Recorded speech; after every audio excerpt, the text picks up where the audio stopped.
happening, y'all? This is episode 119 of the Super Flashy Arrow of Tomorrow podcast. And that was a terrible impersonation of your normal host, Sir Cussalott, Travis Pointer. He's not going to be here for a while, but you guys have me, the Warden Matt Ritter, and I couldn't have done this alone. So, of course, we have Miss Super Flashy herself, Mara the Shark Watkins.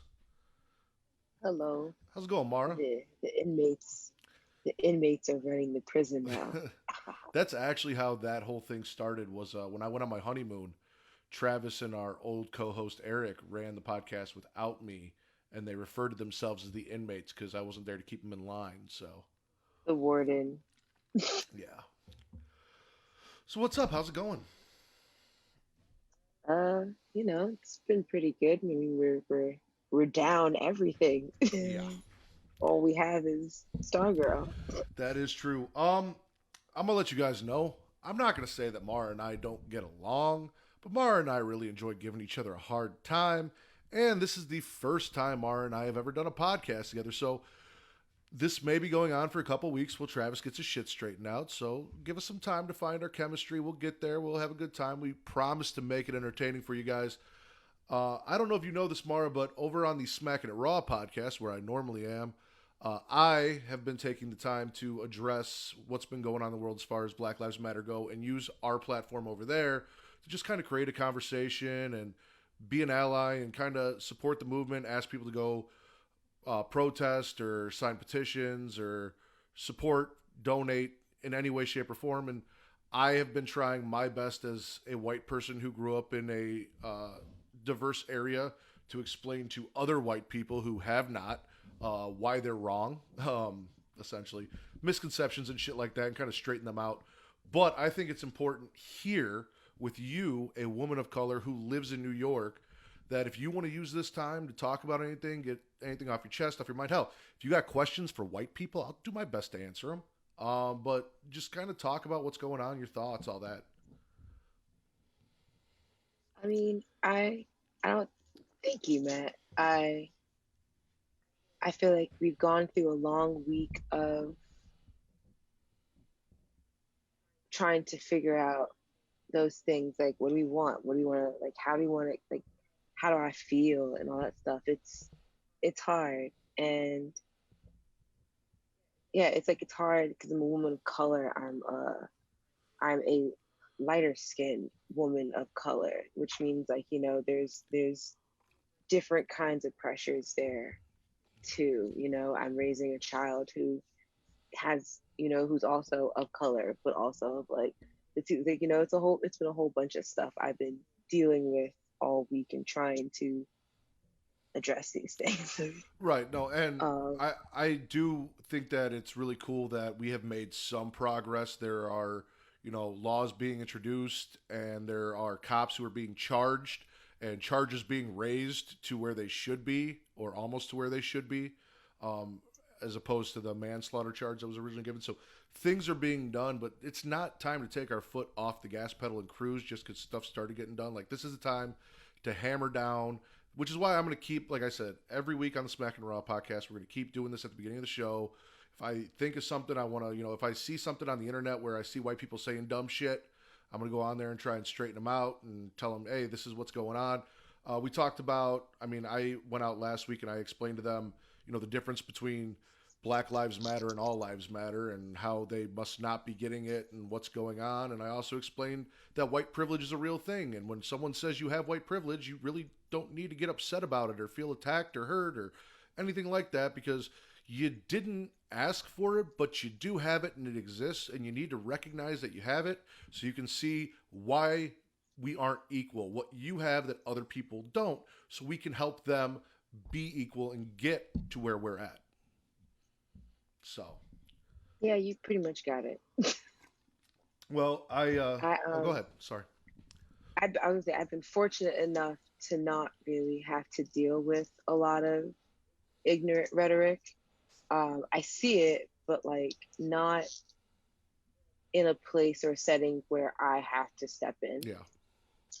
or say something because it'll be like it's a place where I may not even know the person who posted it, and it's like I'm really not going to jump in a train of angry comments at a person who's probably not going to see my response. Right. Um, because I think like there's a difference between trying to have a flow of conversation as opposed to a debate. And, there's going to be some people who are going to have those conversations because they want to understand. And then there's just people who just want to get a rise. Yep. And I think I see a lot more people trying to get a rise. So I was just like, I'm going to stay over here. And pretty much as in anyone comes to me, because that's why when you say we can't take our foot off the gas pedal, yeah, that's why my story is still a bunch of just stuff for what's going on. Get the occasional Luna video in there, but Yep. it's all that. And it's just like anyone who's in my inbox talking about, well, that sounds done. And it's like, well, there's the block button and you can see yourself off that way. There's a lot of ignorance out there. And another reason why we got to talk about this is because there's a big-ish piece of news as far as Arrow or Flash goes with Ralph losing his job because he made some stupid, misogynistic, racist comments in his past. And by no means am I excusing what he said. The man came out and said, he did it. He did it for attention. It was wrong and it was stupid, and he absolutely deserved to be fired for it. But I will say, in reading that, it really made me think, like, what have I put out on the internet in the past that, if this podcast blows up, can they go and grab something I've said or posted or just joked about, and, will that come back to bite me in the ass? And how I really need to think of when I put stuff out on the internet, out of context, out of not knowing me, how it's going to be taken. For example, story time. Last year, actually, probably right around this time, Michael Vick was in talks with the NFL about coming back and doing some stuff, and there was a post. I remember that. There was a post on Facebook. I slid into the comments. I made my opinion known that I didn't think Michael Vick should be let back in the NFL because of what he did to dogs. And there was a lot of, well, he served his time, which I agree with. I'm not saying the man needs to go back to jail, but I just didn't think he needed to be on a national platform. The problem was none of the people in that group knew me. So because I'm a white guy saying that a black man shouldn't have a job, I got labeled as racist. Now, this is where it gets interesting, is Travis actually taught me something here, because I was mad and I said all the dumb shit you tell white people not to say. I was like, well, I have black friends and I dated black girls and all the shit that you hear white people say. It's like, don't say that dumb shit, but you're in defense mode and you know that you're not that. So it's just the first thing that comes to your mind. And it wasn't just that. Like, a lot of shit I said, I just dug myself a deeper hole. But the point was, when I talked to Travis and I told him, he's like, well, first off, you're not, so what does it matter? And second off, so. And Travis has this weird way of saying very little, but also saying a lot and teaching you a lesson, whether he intends to or not. I really sat on that after being pissed off and everything for a couple days and realized I was mad for a couple days. I felt uncomfortable because I was accused of being something I wasn't. I was looked at and treated a certain way because of the way I looked when no one really knew me.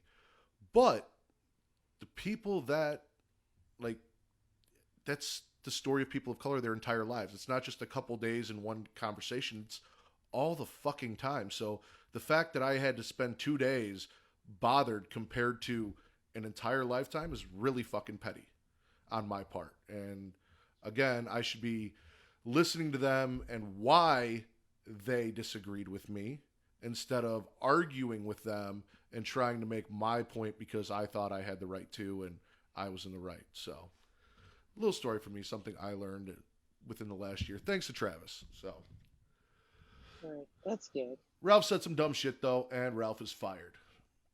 Yeah, that's it. Which is interesting because of how his story ended in the end of the season. Yeah. All right. What is the name of Stargirl's episode, Mara? Wildcat. Yes, it is. And so we go back in time a few months. We see Yolanda running around. She's campaigning, looks like to be class president, along with Cindy, who, by the way, looks like she's fucking 30. Like, I'm trying to put my finger on who she looks like to me. I can't tell if she looks like a couple of celebrities put together or if there's just someone in particular. It's just something about her face, and I can't put my finger on it, and it's really fucking driving me crazy. Yeah, I can see that. I've just been more so bothered by the fact that she definitely does not look like a high schooler, like Oh yeah, no, no, at no, all. Um, no. I'm almost kind of scared that they're trying this hard, and because I had a theory, because I was like, hmm, what if she's one of the villain's daughters? But I didn't think about how old she looked, yeah, and I was like, oh, what if she's a villain posing as a high school student? that's good too. I didn't think about it, but they do have that big painting on the wall of all the villains, and I was looking hard at it. And one of the villains that we find out about was actually in that painting, and I saw them. We'll get to that later, though. Basically, this is Yolanda's story of why she has been labeled a slut from episode one. She was dating a guy. She thought he was nice. Henry. Henry's a douchebag who convinced her to send nudes and then let someone get in his phone. I'm just trying to figure out how, for the 2 seconds that Cindy grabbed his phone, she was able to send those pictures to herself because she didn't have it very long. I can't text, I can't even type up my phone number or my name that fast without making an error. But yeah, so she gets the pictures, and then as Yolanda is giving her class speech, uh, Cindy sends the pictures out to everyone in the school. So now everyone has seen Yolanda's titties. All of them. Every single one. Yep. Every single inch of titty. Every inch. Uh, and this is a story that happens to girls all the time who make the mistake of sending nude pictures to boys. Um, do not do that. Do not put your nudes out on the internet. I was gonna say, just don't put your face in it at Or don't put your least. face in them. There's that option too. You know. That's literally something I've always thought about. I was like, don't send a nude with your photo with your face in it because You can always deny it later and be it's like, "Oh, that wasn't me." unless it's like a really damning birthmark or tattoo or piercing. Yeah. But I mean, whichever. So then we cut to Courtney. She's checking out all the shit she stole. Uh, Her, she's got a lantern. her Yeah, she went and robbed the JSA. Like, no bullshit. Just ganked all that shit. Yeah, no, she's got a lantern and an hourglass and a little pink pen and apparently an entire cat suit. I thought she just took the mask, but apparently there's a whole suit with it. And she's going over it, and she's not impressed by the pen. I don't know if she doesn't hear the pen laughing like we do. I'm curious about because the pen keeps laughing. Like I hear it. It is an audible laugh. it's just like you think that this is going to end well by putting me in this pencil cup, but it Yeah, won't. no. I'm curious as if the lantern is the Green Lantern. If we're gonna get a Green Lantern. It's how they tie her into the rest of the series. Well, isn't Diggle technically the Green Lantern now? Yeah, it'll somehow like summon him to them, and then he'll introduce them to Barry, and then that's how that will go. Hmm. That'll be really interesting. So did you notice what's her little brother, her stepbrother's name? I think it's Mike. Okay, why does Mike sound like he's from New York, but nobody else in the family does? Because that's Pat's biological son, right? But he's got a clear New York accent, and as he's asking for Pop Tarts and doing his stupid shit, it was bugging the piss out of me. I'm like, you sound nothing like your father. I I can't get. Maybe his mother is a deep in Brooklyn person or was. Maybe. Um, I don't know. I'm just making shit up. I couldn't get past the weird fixation on his junk food. Yeah, I feel like every week he has a new fixation. he does. I don't know what they're doing with him. Um, I pray to God they don't make him a superhero because that's going to be my least favorite of the whole show is if they give him superpowers And I have I feel like he's just there for like comedic he's relief. gonna get that fucking pink pen too. Like, mark my words. Like, if he does, he's getting that That's what I pen. said. He's gonna be the one who's gonna open the pen, and it's gonna be like, this is what you thought was gonna be a good idea, and it's not because you have a younger brother who's nosy. Yep. Um, then we get to school because Courtney is still pissed off that Pat yeah, is not taking finding more people seriously. yeah, like Pat told her no, I'll let you know when, and she still went and robbed the JSA, and she's still like, hey, no, we should be doing this. I know you told me no yesterday, but like this is something that needs to be done. Today is a new Yeah, day. exactly. Fucking teenagers. So Cindy is giving Yolanda shit because she accidentally bumped into Henry, and she wanted to know what she said to Henry, and said, just doing the mean girl, you're a slut, people have seen enough of you. Like, and it's all your fault. Like, you did that, Cindy. Right, like you did You this. did this to her, and now you're being an even shittier person. But Courtney stands up to her, and Yolanda's like, stop it, don't do it. And we find out the reason for that is because Yolanda's parents are fucking dicks. Like, awful people. Now I won't go as far as say they're awful people, but I've seen I've seen parents like this before. And it's really it's not like a thing of being like, yeah, it's a dick. Like the way they treat her is very horrible. Yeah. Um I see where it comes from though in a deep rooted cultural standpoint. Okay. Even when she said like they don't even take me to church. And I was just like that like once that photo went out, because like that town is so small. Because I've lived in a small town where like everyone has gone to the same school from like kindergarten through 12. So like if something happens, everybody knows it. So like I'm seeing it as, everyone in the school got it, which means parents found out about it, people in the community found it. And I was like, I see their frustration. They're being drastic. Well, see, I see the frustration. I do too, to an Yeah. extent. Like, don't get me wrong. If Yeah. if that were to ever happen to my future daughter, I would not be happy about it. But at the same time, I don't think I'd not let my daughter be in the living room with us and tell her she has to go to her room Yeah. and not be in my sight. Like, they took it a little too far, in my opinion. Yeah. We also see Up and Denise, who is the wizard, the wizard. Yeah, I think the magician. magician, the wizard. That was his wife. She's fucking out of it. Her car broke down. Pat's like, hey, what's going on? She's like, oh, well, I was just driving and my car died. And he offers, Because your car is like 50 years yeah, old. no shit. He offers to fix it. And then she's like, hey, by the way, don't trust this place. Don't trust this town. Something's not right here. She's taken off. She's pretty sure her husband didn't have a heart attack.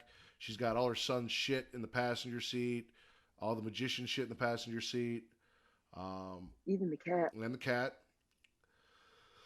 Then we meet Dr. Ego, and this is the most interesting villain I've seen so far because he's got some shit going on under that mask. Like, he's got the mask, the town that dreaded sundown mask with the fucking dragon on it, but clearly you can see there's something going on with his eyes underneath it. Like, He's reptilian. he's like, underneath yeah, there. he's a dragon person. And if that's true, Travis has got a giant boner right now because if there is a dragon villain in this show, this will be Travis's new favorite show. Like, Well, now we'll finally belong on Pornhub, I guess. oh, I do my best every week to make sure Smack and Raw earns that Pornhub rating. So, Because I mean, like, we can't be disappointing people since people are commenting saying, "What in the non-porn shit is this?" exactly. So I have made it an effort of mine to talk about sex as much as possible while on Pornhub or while we're doing the podcast. So that way, at least they get something. So yeah, Icicle meets Dr. Ego. I wrote this motherfucker's a dragon. Apparently he's Or a lizard. yeah, or a lizard. Apparently he's building a machine, and Icicle's like, hey, whatever you need to get this machine built, just let me know. I got this project going on. We'll get you this. he doesn't. I wish I had those kind of Yeah, resources to just get shit done. yeah. Like, oh, you're building a machine. Just let me know. I'll get you whatever you need to build whatever you want. Like, really? Because I'm building a Really? Lego city and I could use some shit. Anyway, um, I'd be like, nigga, I'm buying a house if you want to just help me buy the yeah, house. I need to build a machine in the house. Can you just buy the house? Um, Yeah, you buy the house, I got the machine down pat. this weird motherfucker wants the magician's body for some reason. He said the magician was kind of a dick to him. He's going to eat it. You think so? He's going to You eat think it. he's gonna eat that body? I'm pretty. I feel like the reptilian part of his face, and the fact that he asked for, I was like, he's gonna eat that shit. He's gonna desecrate his body. I was gonna say, if he eats that dead body or he fucks that dead body, I need a scene with that happening. Either way, you cannot just Right? tell me it happened. I need it to be on there, Greg. Make that shit happen. Right? Especially because, I mean, we'll get to it, but now that the wife's missing, like, there's no one to be like, oh my god, they ate my husband. Exactly. That's how you get rid of evidence, right? Like, I mean, The whole family's gone. you're a horror Who's movie gonna come fan. up with it? You've seen Hannibal. What'd they do? They fed the dead bodies to the fucking pigs. Pigs will eat everything. So, Oh god. this is also where we see the picture that has all of the fucking people in it. And if you pay close attention, the principal of the high school is in the picture. She's got like a little fucking face paint or something on over her eye. But I saw her face and I even rewound it and I paused it. I'm like, oh shit, that's the principal. I didn't even peep that until later on in the episode when she pops up again.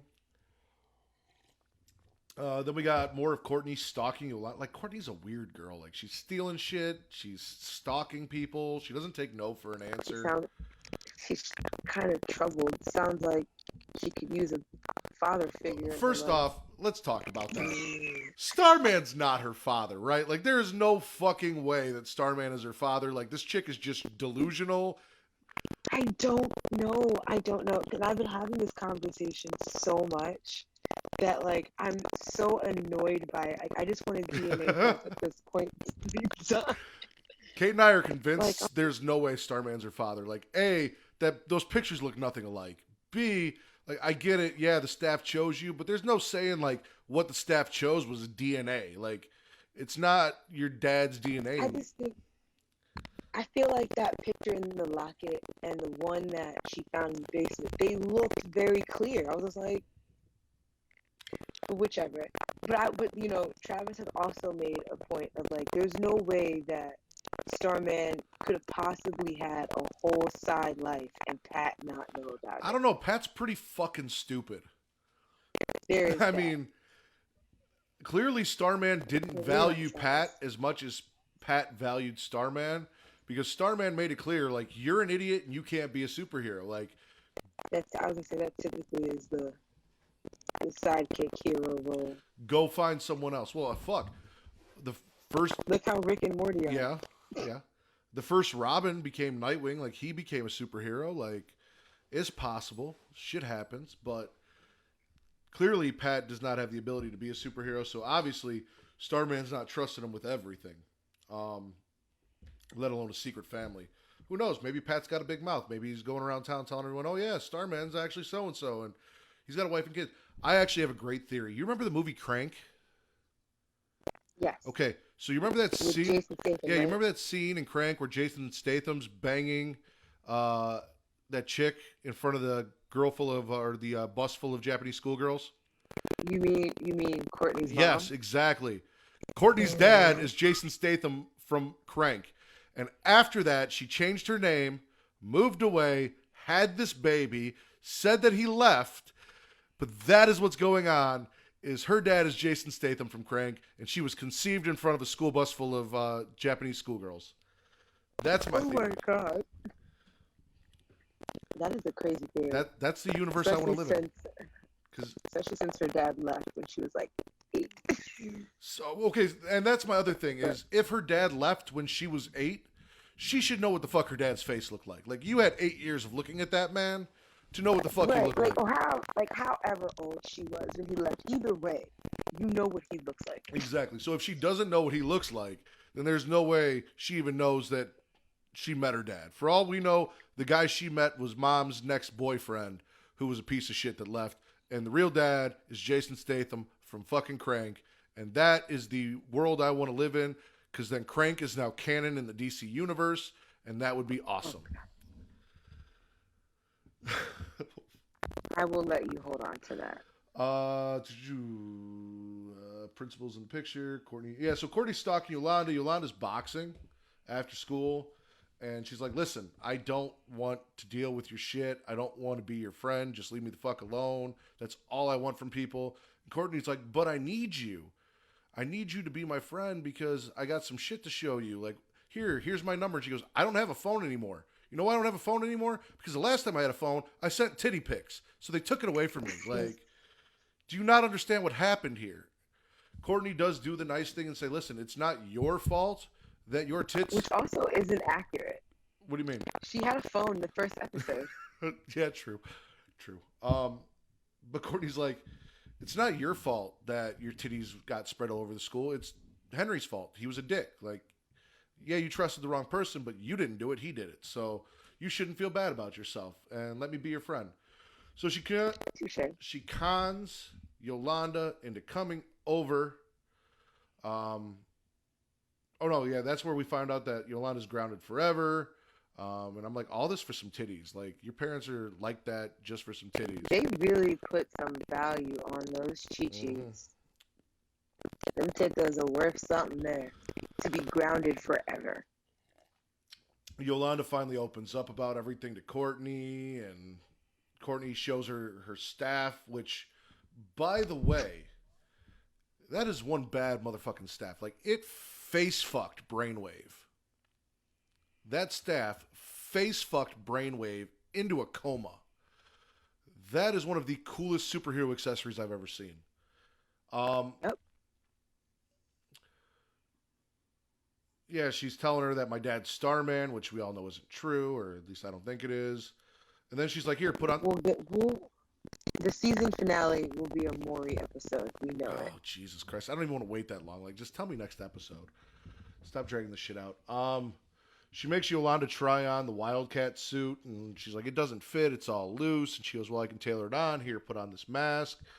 Yolanda's like, all this shit smells like a gym bag. Like, this is awful. Why are you doing this to me?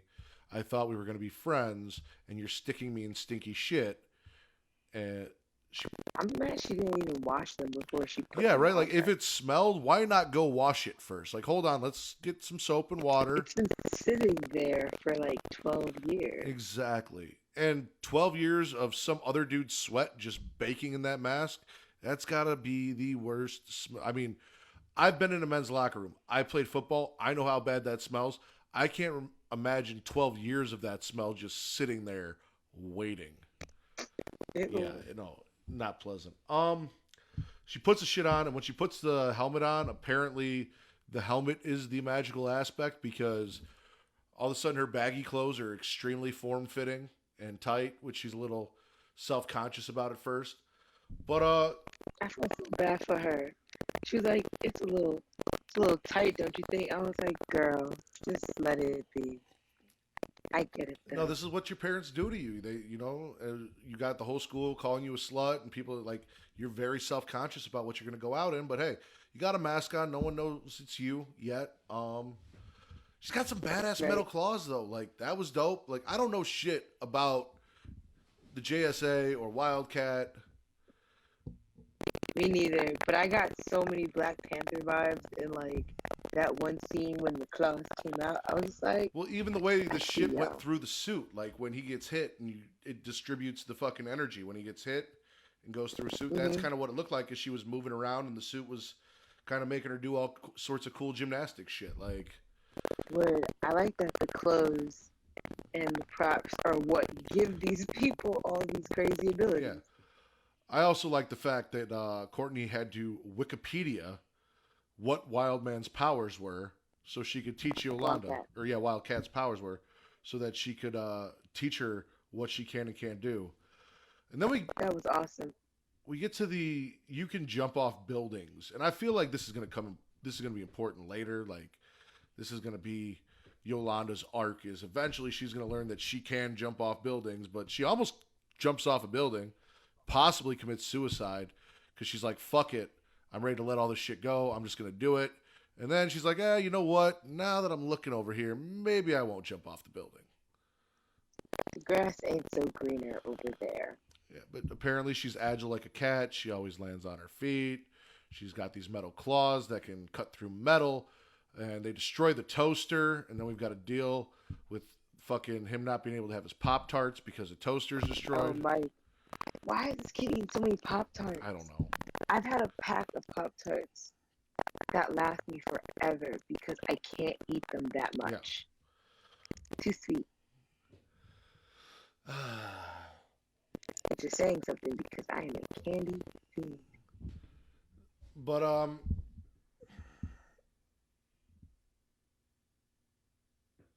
so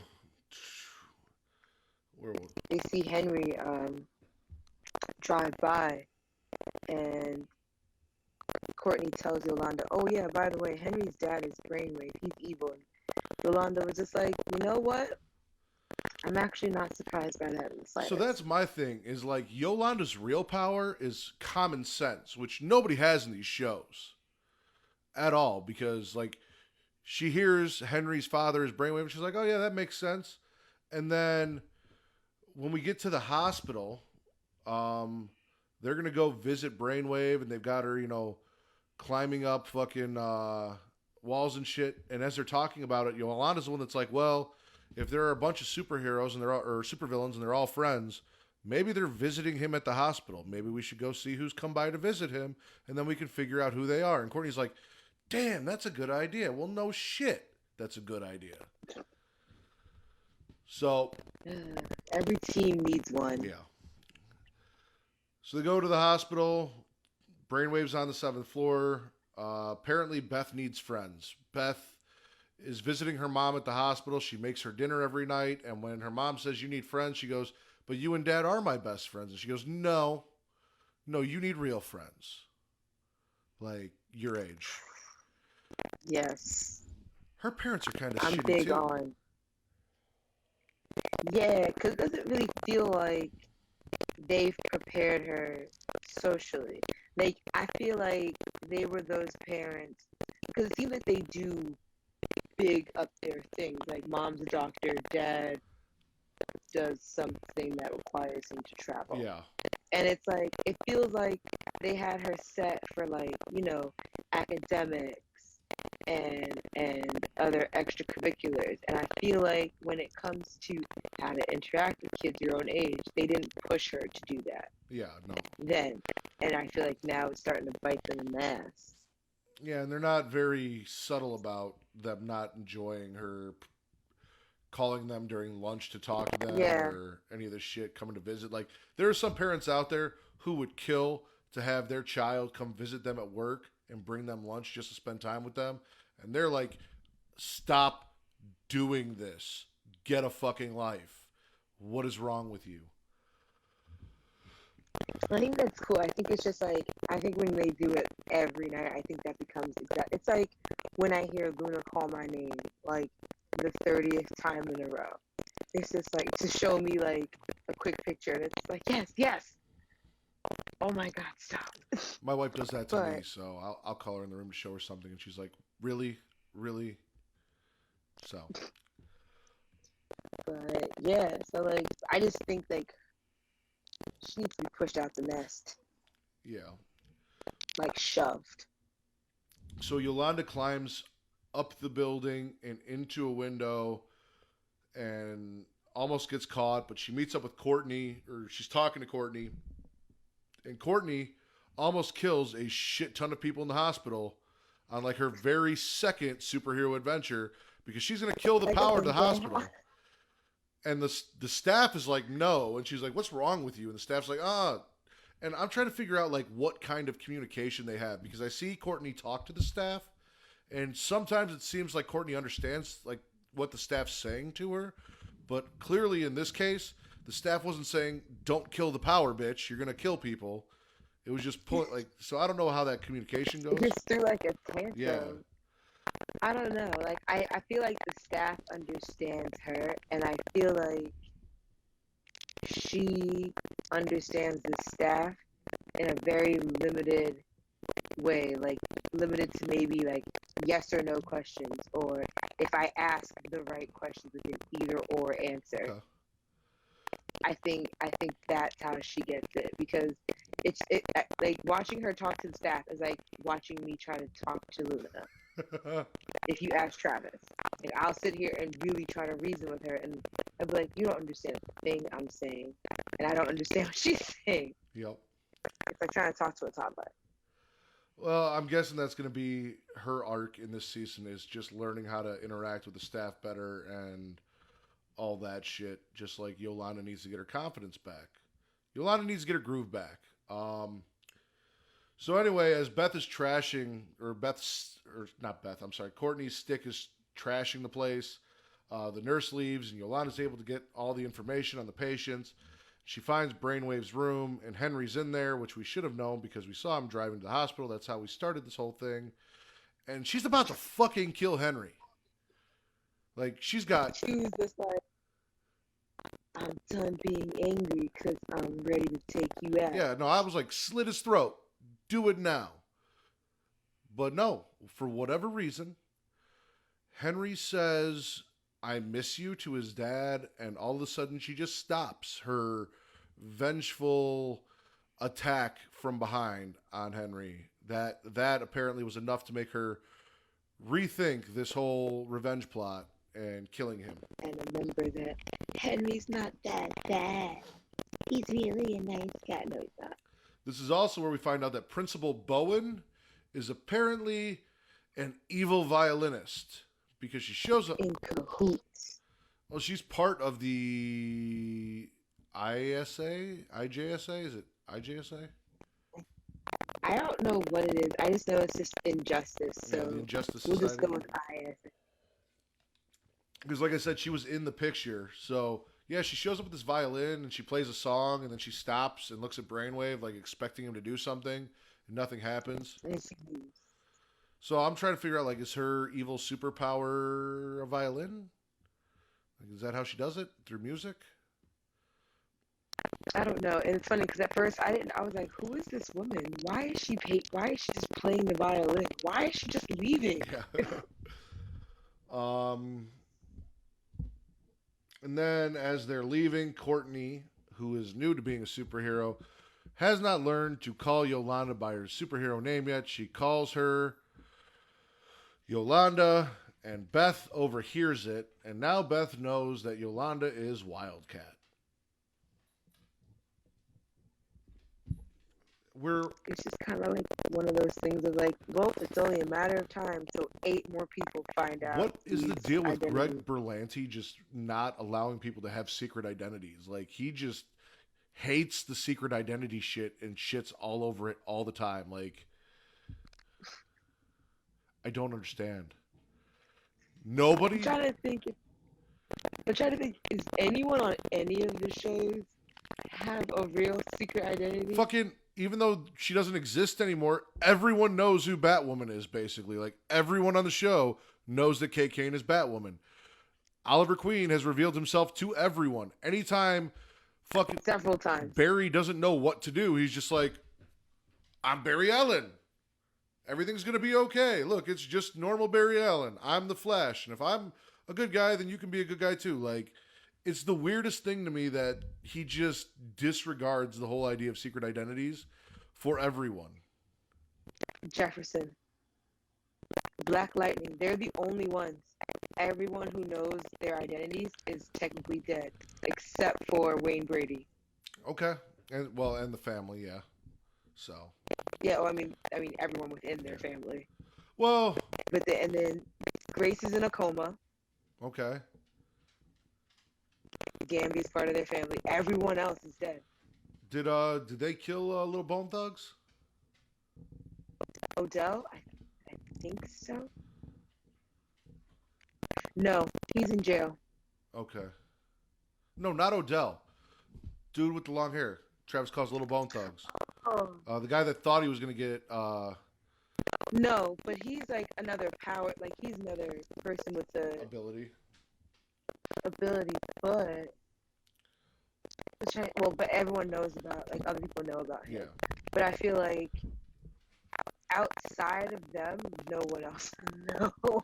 Yeah, no, I'm with you on that. He does not like secret identities.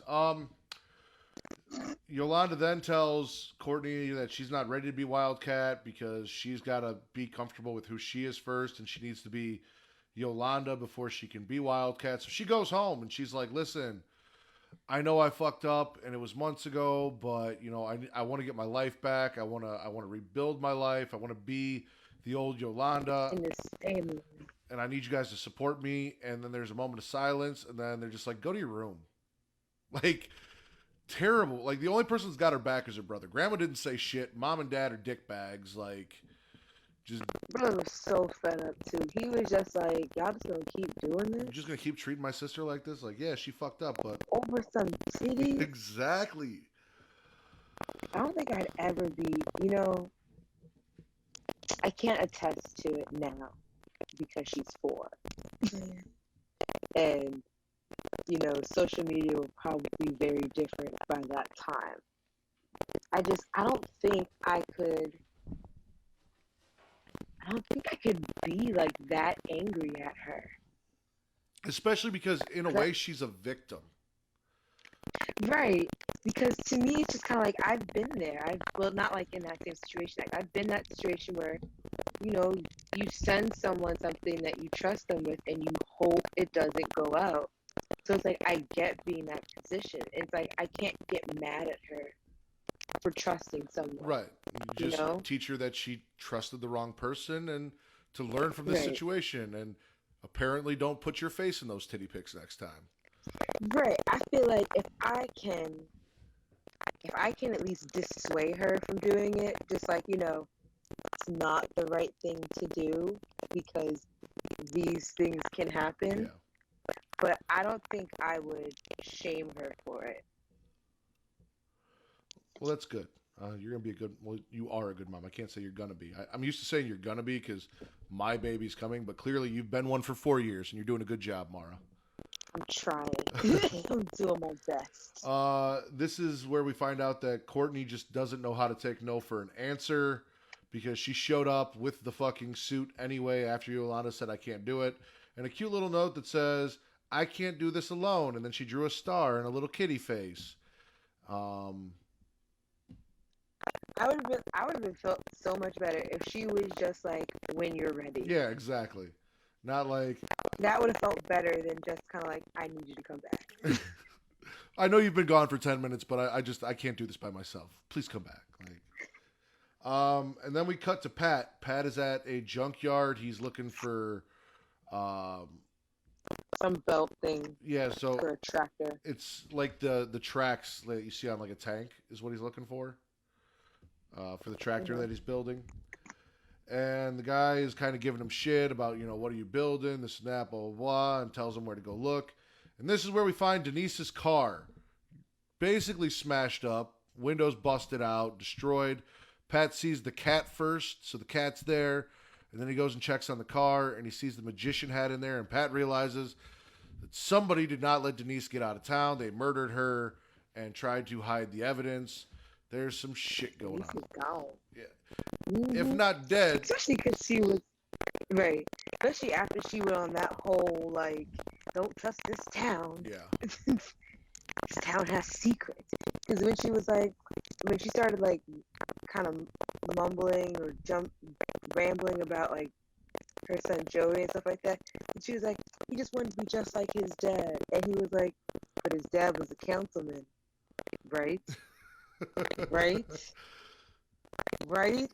And it was like, no, Joey wanted to be a magician. Yeah.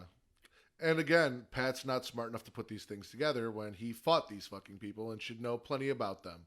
Pat's the worst sidekick ever. He wasn't really a sidekick. He was an Uber driver. That's what Pat was. Pat was like an Uber driver on retainer.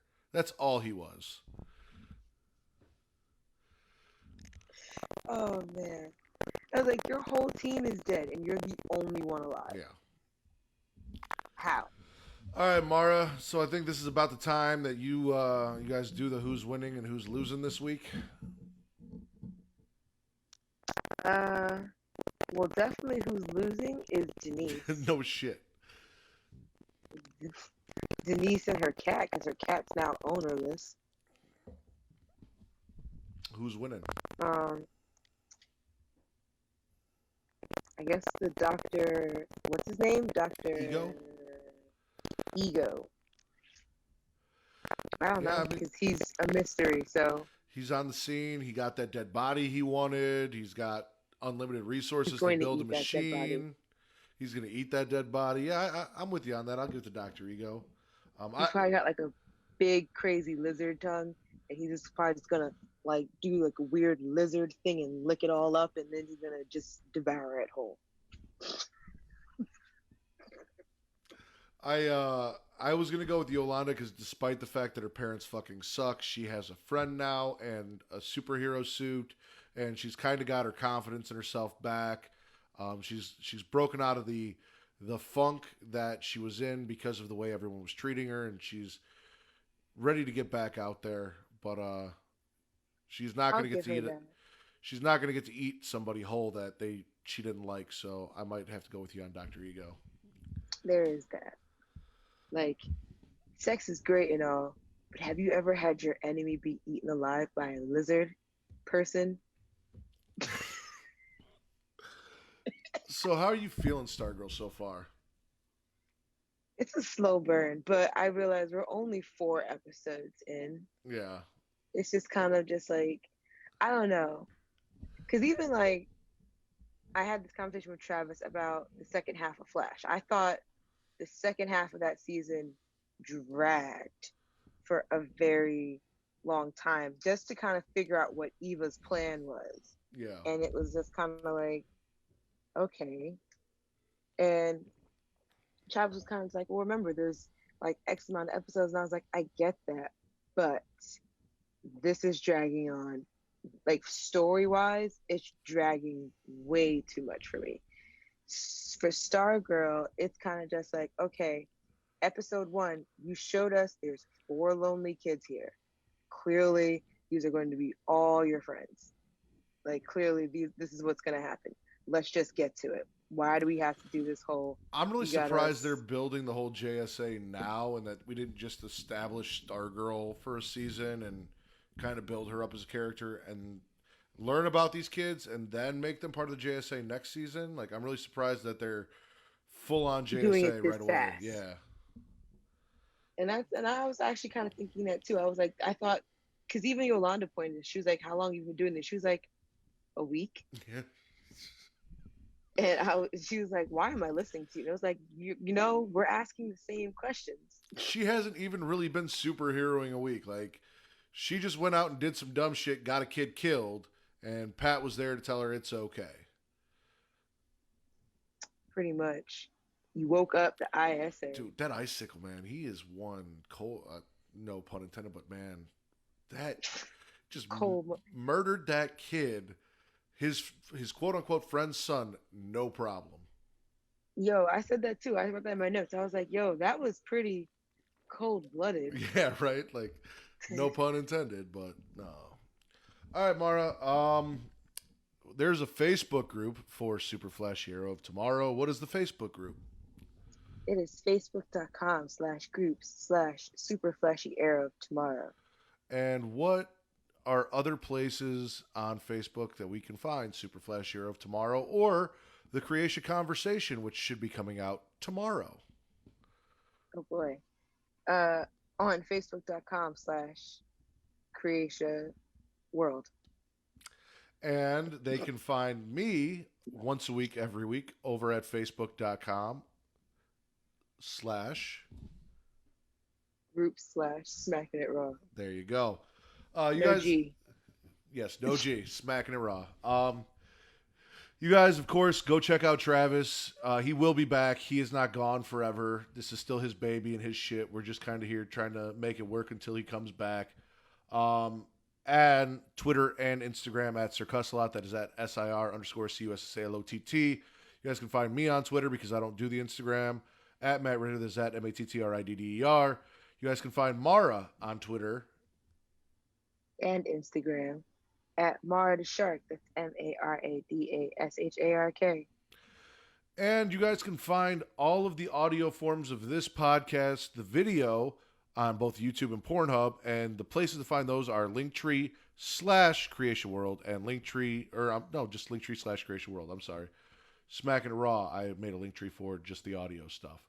But you guys can find the links to the Patreon, the merchandise, the YouTube, and the Pornhub at Linktree/Creation World. And then the Instagram and the Twitter for Creation World is The Creation World. So it's at The Creation World, CREATIA. And as Travis always says, if you don't know how to spell world, go back to school. Yeah, pretty much. Anything else you want to plug, talk about? Like I said, tomorrow, I mean, if you're listening to this, it'll probably be out by then. But Creation Conversation should be available if you're hearing this. As long as nothing happens, we can record tomorrow. So you guys can look forward to that. And like I said, Friday night, again, live right here, we'll be Smacking It Raw. I'm going to have the Get Yo Podcast boys on to cover for Travis with me. So that'll be fun. You got anything, Mara? Nope, that's all for me. All right. Well, for Mara the Shark Watkins, I am the Warden Matt Ritter. This is Super Flash Hero of Tomorrow. And this is the #1 superhero podcast on Pornhub. Ha.